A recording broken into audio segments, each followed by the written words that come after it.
বিষয়ের প্রশ্ন যদি বলা থাকে প্রমাণ করো যে a প্লাস বি সি সমান a plus B into A plus C, এটা আমরা প্রমাণ করব। তো ডান পক্ষ আমরা এই দুটো গুণ করে এটা পেলাম, এই দুটো গুণ করে এই লাইনটা পেয়েছি। একটু দ্রুত বলবো সময় সেভ করার জন্য। এখানে এ আর এ গুণ করে এ হবে, আবার এই লাইনটা থেকে এই লাইনটা পাবো, কারণ এইটা গুণ করে এ হবে, বাদ বাকি যা আছে লিখে দিছি।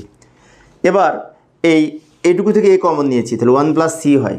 এখান থেকে বি কমন দিলাম, যা আছে রেখে দিলাম, সামান্য বি কমন না নিলেও হবে। এবার এটার সাথে এই 1 প্লাস সি সমান 1, তাহলে 1-এর সাথে 1 এ গুণ করে এ হবে, যা আছে এখানে যা আছে রেখে দিলাম। তো এখন এই লাইনটা থেকে আমরা এই লাইনটা পেতে পারি, এটাতে গুণ করে এ। এখন এখানেও এ, এখানেও এ, আবার এখান থেকে এ কমন নিলে এটা থাকে। এটার সাথে এটা গুণ করলে এটার মান 1 হবে, এবং 1 প্লাস 1 ইন্টু এ মানে এ হবে, এ প্লাস বিসি। অর্থাৎ এটুকুর মান যেহেতু 1, এটার সাথে এ গুণ করে এ, আর এখানে যা আছে রেখে দিলাম, তাহলে এটার সাথে এটা কিন্তু মিলে গেছে। এই যে এইটা এই